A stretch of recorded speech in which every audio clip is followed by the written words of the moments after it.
өндөр мэдээлэл хэлээ. Ингээд гурван эхний одоо нэгдүгээр үйлрлийн экспортын мэдээ эцэлж гарлаа. За ямар ч байсан 3 дугаар сард өмнөх саруудаасаа экспортын хэмжээ нэмж гарсан. За нэгдүгээр сард 199 сая орчим, ер нь 200 сая долларын экспорт хийгдэж байлаа. За 2 дугаар сард 248 сая доллар, за 3 дугаар сард 253 сая долларын экспорт хийгдсэн ийм дүн мэдээ гарлаа. За ингээд валютын нөөцийн талаар төв бангаас өгсөн мэдээллээр за 5 тэрбум доллар бол 7 хоногийн өмнө гарсан. За энэ хэмжээндээ бол байна. За ингээд эх 7 хоногуд эх өдрүүдэд за экспортыг нэмэгдүүлэх ялангуяа одоо яг бит хэмжээгээр бодитоор нэмэгдүүлэх төр бомб руу чиглэсэн хэдий дарга хэмжээг авахар ингэж ажиллахаар боллоо. За хамгийн түрүүнд за бид үндсэндээ одоо гашуун сувад ганц мод, за ханги, шивээ хөрөнгөд үндсэн одоо 3 бомбтор гол тод юм чинь за мөн бичигт за болгон бомбтуудаар мөн экспортууд хийгдэж байгаа. За энэ байдлууд өөр байгаа. За ялангуяа гашуун сувад ганц мод бол одоо биржээс үндсэндээ 100% хамааралтай.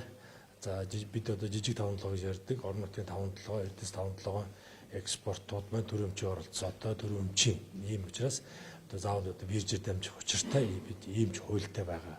За гэсэн чинь одоо биржээр арилжаа маань одоо олигтой явж өгөхгүй байгаа.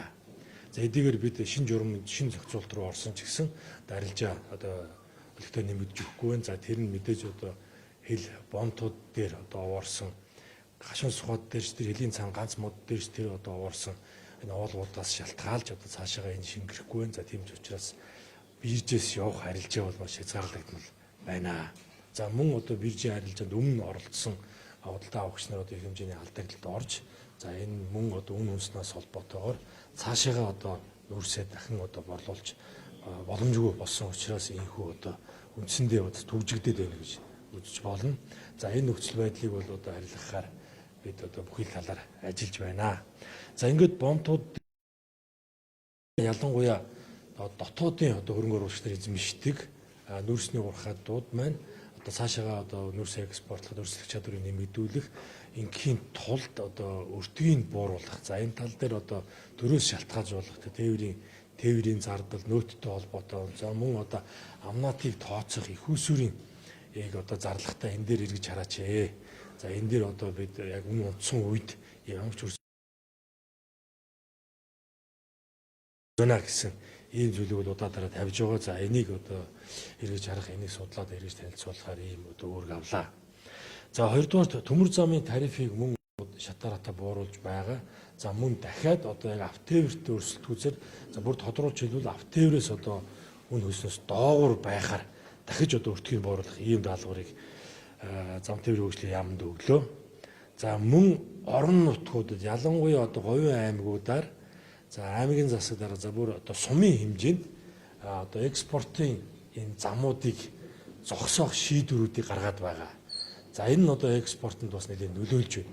За гэхдээ энэ бол мэдээж одоо хоёр талтай. Нэг талаар экспортыг хязгаарлаж байгаа хэдий ч байгаль орчин орон нутгийн бас энэ зам аргуу олон улсын стандарт нийцэж байна уу? Эсвэл одоо тээвэрлэлтийн горим алдаж одоо стандартаа зөрчиж одоо даацаас хэтэрсэн хэмжээний ийм тээврүүд хийснээс болж одоо тоосчлт ихсэх тээврийг хийх орон нутгийн ард иргэдэд ийм одоо нөхцөл байдал үүссэн учраас гарцаагүй бас ийм зогсоо харамжаанд авсан байдаг.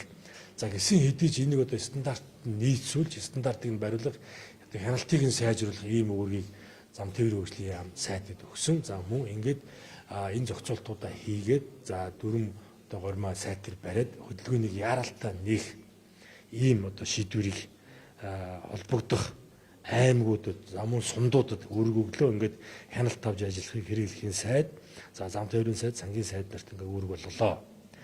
За мөн одоогоор экспортлох боломжтой болцсон хэдий ч за биетээр яг экспортлж чадахгүй одоо тодорхой хэмжээний хориг үүсчээд байгаа ийм бас овоолгууд байгаа юм. За ялангуяа одоо төмөрөн дээр, нүүрсэн дээр, жоншин дээр одоо яг уурхаануудаас одоо түүхийн эдийн зориултаар худалдаж аваад баяжуулах, боловсруулалтын ийм үйлдвэрлэл хийгээд за ингээд харин одоо яг хилээр гарах энэ яг экспортын шатнд гацчихад байгаа зүйлүүд байгаа. За одоо уул уурхайн аймагаас харсан судалгаагаар нэг доор хаяж нэг 30 сая доллар, за 30-аас 60 сая долларын ийм одоо экспортын боломжууд нь ингээд түжигчээд байгаа ийм үйлдвэрүүд байгаа юм. За энийг одоо ажлын хэсэг гараад одоо ялангуяа уул уурхай мэрэгжлийн яамнаас ажлын хэсэг гараад замун гайлаас оролцоод яг газар дээр нь үйлдвэрүүдийг тойроод үзээд явж байна. За энэ 7 хоногт энэ үзлэг дуусах бах бүрэлдэхүүн гараад ажиллаад явж байна. За энэ 7 хоногт одоо ажиллаад дуусгаад за эдгээр одоо гатсан байгаа одоо баяжуулсан ашиг малтмлуудыг одоо экспортод гаргах ийм шийдвэрийг удахгүй гарганаа. За энэ хэмжээгээр мөн одоо экспортын үүдэх боломж гарах нэ гэсэн үг байна. За ийм одоо мэдээллүүдийг өгье. За Америк нэгдсэн улс бүгдээр хятад улс төр хавтаны дайны өндөр татвар тогтоох Трампын шашиг. Тэгэхээр энэ Монголын эдийн засагт хэрхэн нөлөөлөх вэ? Тэр уулуурхай бүтээгдэхүүний экспорт дээр нөлөөлөх үү гэдэг асуудал хүмүүс их сонирхож байна. Сангийн сайдын тайлбар ямар мэдээлэлтэй байна? За тэгэхээр энэ бол нэлээд нөлөөлнө.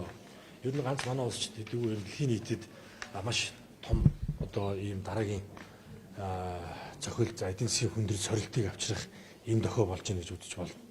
За нэг сард одоо эхний ийм тарифа зарласан. За тэр үед бол мэдээж бас эхний ийм одоо сөрөг дарамтууд эхэлсэн. За ингээд өнгөрсөн 7 хоног 4 сар гармагц эдгээр одоо арга хэмжээнүүд нь одоо хэрэгжиж эхэллээ. Зарим арга хэмжээнүүд 180 улсад одоо суур тариф 10%.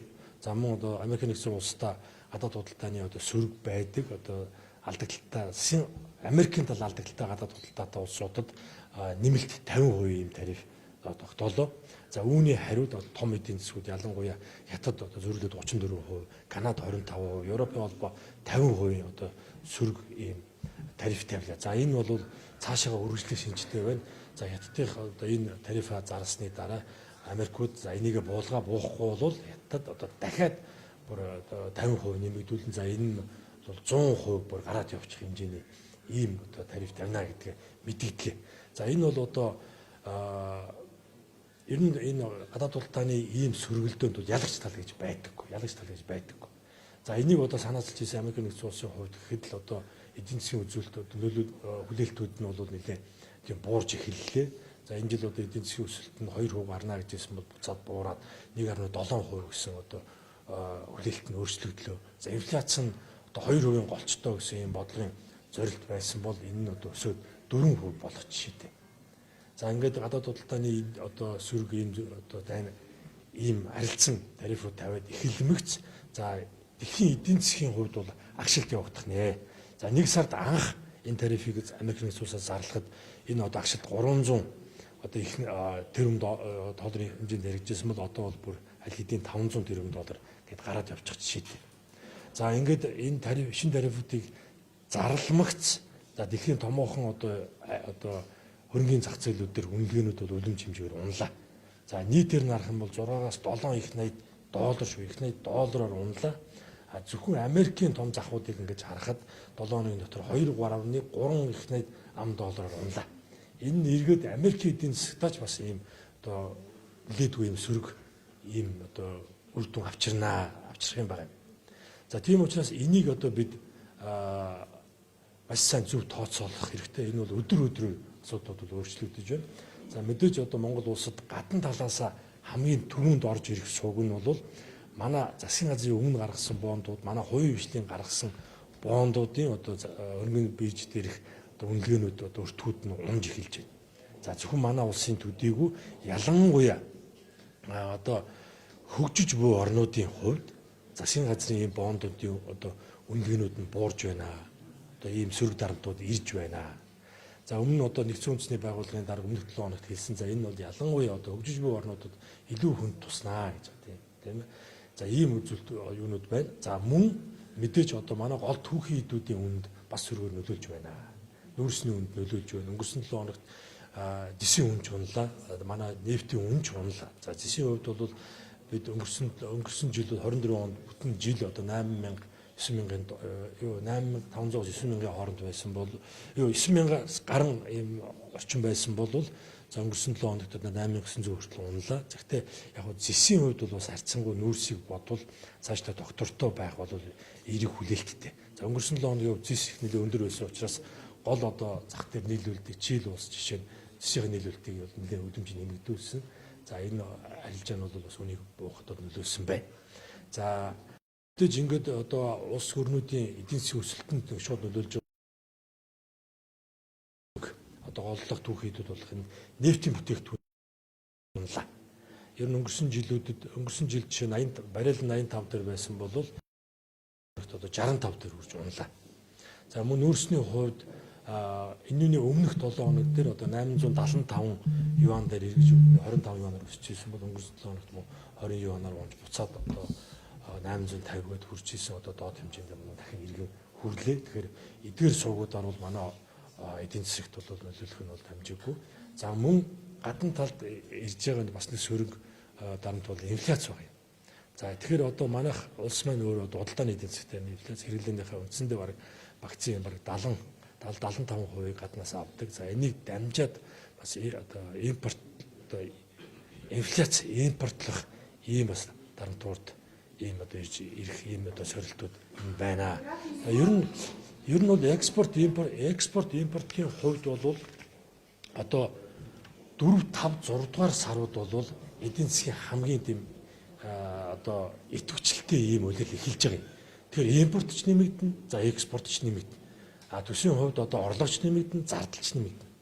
За тийм учраас одоо бид улирлаар нь биш, сараар нь биш, одоо 7 хоногоор нь харж төлөвлөж, за экспортон дээр илүү анхаарч, за мөн импортон дээр бид эренбэл цаг хугацааны хувьд одоо хойшлуулаад зогсоох эренблэх ийм асуудлууд гарч иж байна. За өнөөдөр мөн яригдсан нэг асуудал гэх юм бол Эрдэнэс Монгол компаниас наран зах дарга мэдээлэл хийлээ. За ингээд ер нь төрийн өмчийн мэдлийн одоо үйлдвэрлэгч компаниудаас нийтдээ 580 сая долларын энэ жилийн одоо бүтээн байгуулалтын ажлуудаа импорт одоо эренбэлж эх жил рүү шилжүүлэх ийм шийдвэрд гарч байгаа. Өөрөөр хэлбэл импорт буюу одоо бид нар доллар шатаагаад байдаг энэ ажлуудаа одоо эренбэлж энэ жилдээ хойшлуулъя гэж байгаа. За төсөв асуух гэж байгаа шүү. За энэ 3 дугаар сарын төсвийн мэдээ гарсан байгаа. Тэгэхээр төсвийн орлогын гүйцэтгэл бол 90-95% хооронд байна. Тэгэхээр бол одоо төлөвлөсөн зардлаа бүрэн санхүүжүүлээд явж байгаа. Энэ төр ямар нэг эрсдэл гараагүй байна. За өөрөөр хэлбэл одоо тодтол асуух шүү болоо те. Тэгэхээр тодтол хэрвээ зөвөр тодтол хийгээд бирж арилж яваад эхэлдэг. Тодтол хийгээд одоо манай түүхийдүүдийн үн өсчдгүүд одоо өдөр болгон тодтол хийж болно. Тэгэхээр тодтол дээр хийх гэж байгаа агуулга яригдж байгаа та бүхний ярьж байгаа агуулгыг ойлгож байна. Энэ зардал дээр ирэмбэл зардлаа одоо хойшлуулахгүй мөө гэдэг. За тэгэхээр энэ одоо зохицуултын асуудал бол тодтолгүй энэ бол засгийн газрын эрх мэдэл сангийн яамны одоо төрийн сан удирж байгаа сангийн сайдын оюуны одоо зохицуулт эрх мэдлийн хүрээнд байдаг асуудал юм байнамаа. Тийм учраас одоогоор ямар ч бас ихний үйлрэл дээр одоо бид бүх боломж зохицуултаа хийж байна. Ингээд орлогын төлөвлөлт маань бол нэг 90-с дээш хувьтай байна. За тэгээд энэ хэмжээндээ бид зардлын зохицуултуудаа хийгээд явж байна. За харин энэ жилийн хувьд хөрөнгө оруулалтуудыг та бүхэн маш сайн мэдж байгаа. Өмнөх жилүүдэд ингээд жилдээ бид хамгийн багадаа 450 одоо тендер зарладаг байсан бол энэ жил бол 42хан л одоо тендер шинэ хөрөнгө оруулалтын ажлууд байгаа. За эдгээрээс одоо шууд бүтээн байгуулалт нь эхлээд импортны яваад эхэлсэн одоо ийм ажил хараахан байхгүй байна. Тендерийн шатандаа явагдаж байна, үнэлгээнийхээ шатандаа явагдаж байна. За энэ жилийн хувьд тодтолоор одоо эднийг эрэмблэхээс илүүтэйгээр худалдаа авалгын тухай хуулинд нэг шинэ хугацаа хэрэгжиж гисэн байгаа. Тэр нь 5 сарын 30 гэхэд одоо тухайн жилийн тендерийн одоо гэрээн хийгдээгүй бол одоо шууд тухайн төслийг одоо зогсоох ийм хуультай болсон байгаа. Тэгэхээр одоо энэ хуулийн хугацаагаар шууд одоо хөрөнгө оруулалтын ажлууд бас хязгаарлагдаад эренблэгдээд ингэж явах юм байна. За бусад одоо үйл ажиллагааны зардлуудын хувьд бол яамдуудын төсөөр хөлн захирагчны үндсэн чиг үүргийн үйл ажиллагаанууд бол засгийн газрын үйл ажиллагаа бол тасалдах огт учиргүй. Тийм учраас бүрэн санхүүжилт хийгдээд ингэж явж байна. За нэмэлт одоо хөрөнгүүд шаардсан. За энэ жилийн одоо тусгайлан нэг удаагийн шинжтэй ч юм уу огцом зардал гарах асуудлууд дээр бол одоо сайд нартайгаа ярилцаад эрмэлээд ингэж явж байгаа учраас төсвийн хөрөнгө оруулалт, төсвийн зардал дээр бол ямар нэг одоо эрсдэл хараахан бол гараагүй байна. Тийм учраас одоо яаран одоо нэгэнт төсвийн суур хуулийн дээр заасан нөхцөл үүсээгүй үед бол тодтолын асуудал бол ярих эртөө нөхцөл бүрдсэн тохиолдлуудад тодтол хийхэд бол ямар нэг саад байхгүй энэ дээр одоо ялтайгаад явах гэсэн. Экспортын хэмжээ бол өнгөрсөн оны мөн дайны мэдээлэл гэж гаргана. 600 сая доллар экспорт болсон.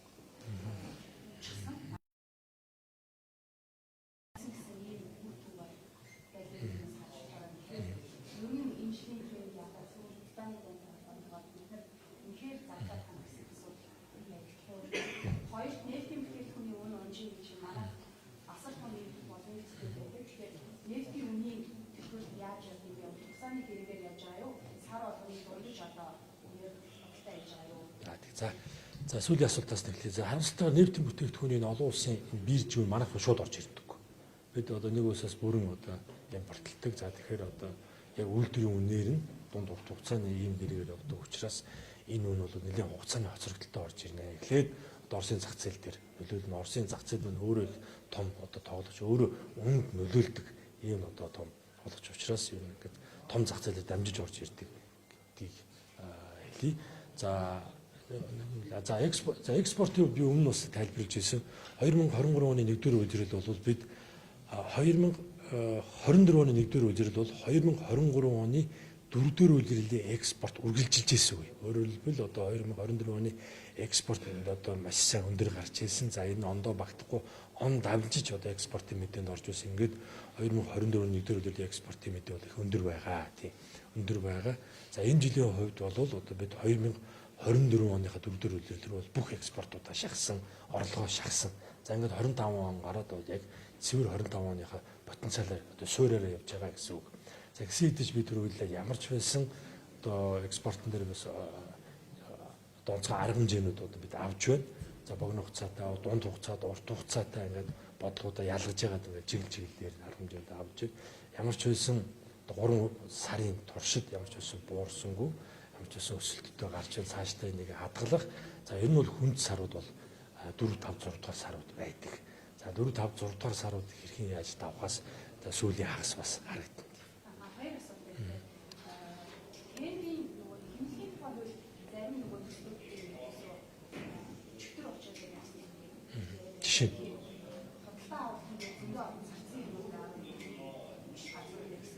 Тендер үеийг чагуу хоёр газар тариаллын салбар ганцаараа уралдаа гадаа тариалал 40% буурчихсан байна. Тариалал чи тарих юм уу гэдэг үзэгдэл байна шүү. Тэгэхээр засгийн газрын хөрөлдөр тавьсан импортыг шууд хагаад цуцлах гэсэн асуудал ярьж байгаа болов уу?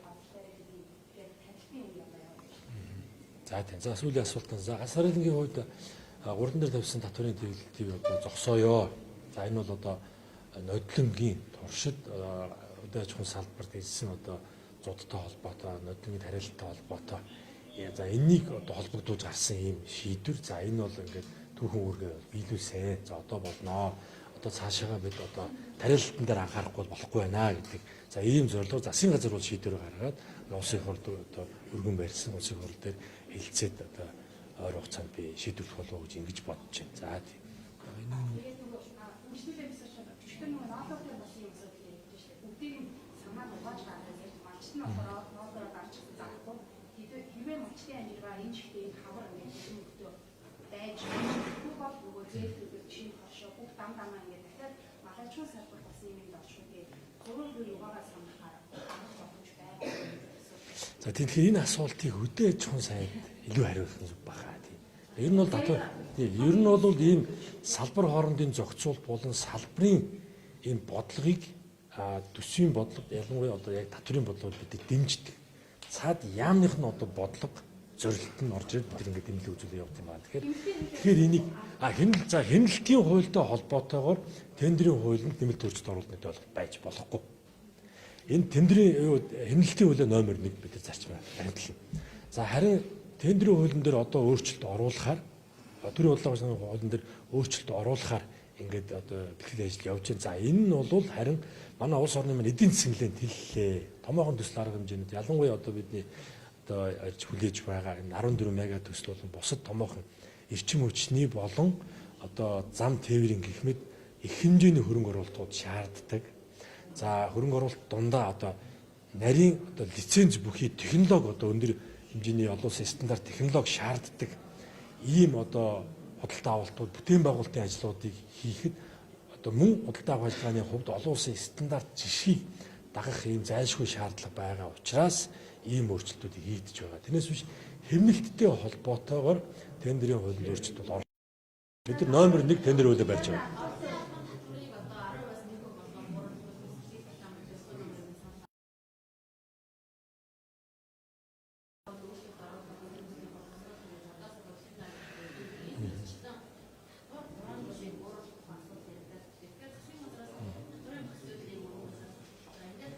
Татварын багц ууланд судалгааны хэлцүүлийн төвшөнд явж байна.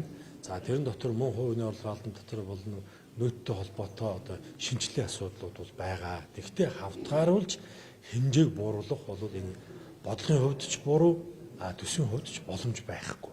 Та бүхэн бодоод үзэлтэй хувийн орлогын албан дотор ч орон нутгийн орлого гэдэг байхгүй юу? Орон нутгийн орлого, нийслэлийн орлого, тухайн аймагуудын орлого. За жишээ нь одоо Ховд аймгийн хувийн орлогын албан дотор Ховд аймгийн төсвийн орлогын 48% эзэлдэг. За гэтэл энэ хувийн 48% эзэлтийг одоо бүрдүүлдэг хувийн орлогын албан дотор энэ 10 дахин болгочвол юу болох вэ? Бүх аймагуд дээр юм байна. Зарим аймагуд дээр бүр 70% хүртэлж байгаа. Нийслэлийн одоо төсвийн маань сүүлийн жилүүдэд нэлээд өндөр болж ирж байгаа. За үүний мөн л 40 гаруй хувийг за нийслэлийн хувьд бол бараг 50% шүү. 50% хувийн орлогын албан дотор эзэлдэг юм байна. Тийм. Тэгэхээр одоо хувийн орлогын албан доторыг хэмжээгээр нь хавтгааруулан оролдох бол бодлогын хувьд өөр энэ маш буруу. Дээрээс нь төсвийн хувьд боломжгүй дахин хэлье. За харин бид бол уул уурхай эдийн засагтай улс. Өөрөөр хэлбэл уул уурхайн зах зээл дээрх үн бол бидний одоо дотоодоос шууд шалтгаалдаггүй.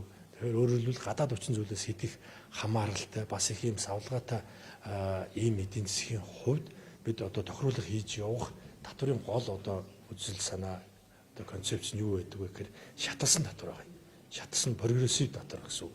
Өөрөөр хэлбэл хувийн орлогын албан татварч тэр аль болох одоо өндөр орлоготой бол өндөр 10% хүртэл татвар төлнө. Бага орлоготой бол 1%. За бүр тэглэх хэмжээнд ч одоо байж болно гэдэг ийм өөрчлөсөн байдлаар бид бодлогын шинжилгээ хийхээр одоо судалгаанууд хийгдэж байгаа гэсэн үг. Нийгмийн даатгал дээр бол за мөн одоо гэр бүл нийгэм хамгааллын яамнаас мөн одоо энэ дээр салбар дээр ялангуяа салбарын одоо үндсэн асуудлууд нэг шүү дээ. Нийгмийн даатгалын бодлого, нийгмийн даатгалын одоо яг даатгалын тогтолцооны шинжилгээ асуудал. За энэ дээр бас судалгаанууд хийгдээд энэ шинжилгээ бэлтгээд явж байгаа. Би яг бүхлээр нь яг тэдний яамны өмнөөс бол ярмааргүй байна. За төсөв талаас нь харах юм бол нийгмийн даатгалын энэ одоо сан маань төсвөөс одоо 2 их найт төгрөгийн одоо татаас авч явдаг гэсэн үг. Татаас авч явдаг. За тэгэхээр өөрөөр хэлбэл сан маань өөрөө ийм хэмжээний алдагтай явдаг гэсэн үг. За санг бүрдүүлдэг 50% орлого байна. 50% нь ажил олгогч талаас, 50% нь ажилтан талаас. За тэгэхээр ажил олгогч талаас хэрвээ одоо тэр ажил олгогчийн өмнөөс нийгмийн хариуцлагын үүднээс одоо нийгмийн даатгалын төлдөг байсан бол энийг нь зогсоочих юм бол энэ хэмжээгээр татвар төлөгчдийн нуурын дээр л одоо нийгмийн даатгалын сангийн ачаал ирнэ л гэсэн үг. Өөрөөр хэлбэл нэг одоо татвар төлөгчийн одоо нийгмийн даатгал хамрагдж байгаа ахмадуудын тэр одоо ачаал татвар төлөгчдийн нуурын дээр ирнэ л гэсэн үг. Тэгэхээр нийгмийн даатгалынхаа энэ сангийн тогтолцооны шинжилгээ асуудал ч өөр их чухал. За тэгэхгүй ингээд яг хүн одоо олон нийтэд таалагдах гал за тэр ачааллыг бууруулах чинь энэ ачааллыг бууруулах чинь ингээд сангаараа тоглоод байх юм бол энэ сан маань өөрөө дампуурнаа. Дампуурах тусмаа хүндрэх тусмаа төсвөөс хамааралтай байдал нь улам л эмзэг бол.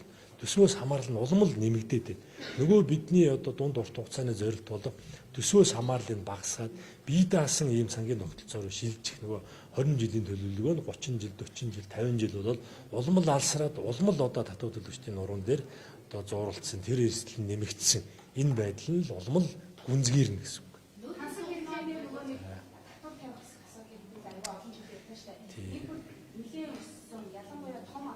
За энэ татварын энэ чинь нөгөө яг хуулиар зохицуулагддаг асуудал. Энэ нөгөө засгийн газрын эрх мэдэлд байдаггүй. Тэгэхээр одоо энийг бид хууль яригдах үед л оруулах юм байна. Тэгэхээр одоо татварын шинжилгээний багц асуудлууд дотор энэ асуудал явж байгаа. Юу юм татвар тавих шаардлагатай юу? Өндөр үнэтэй машинтай. За тийм тэгэхээр энэ орлого бол татварын орлогыг бүрдүүлдэг бодлогын хөөсөр бол биш. Нэгдүгээр их хөөсөр биш. Тэгэхээр төгжрөл байд юм уу? За эсвэл барилгын салбар дээр ч юм уу энэ одоо ипотек болон одоо энэ хүн амын нүүдэл, Улаанбаатар хотын одоо хэдийн төгжрөл хүн амын одоо энэ төлөвлөлт энэ бүх бодлогуудтай уялдаж үндэслэж гарч ирэх хэрэгтэй.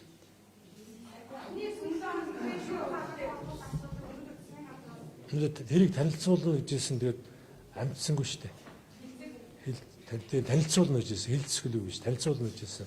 Тэгээд юунаас хэрэглэх газраас танилцуулна гэжсэн. Тэгээс бид нар сонсч амтсангүй. Тэнд ямар асуудал байгааг мэдсэнгүй.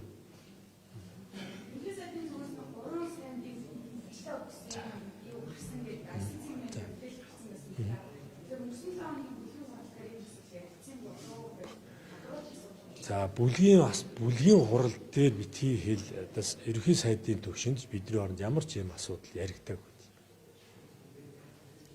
За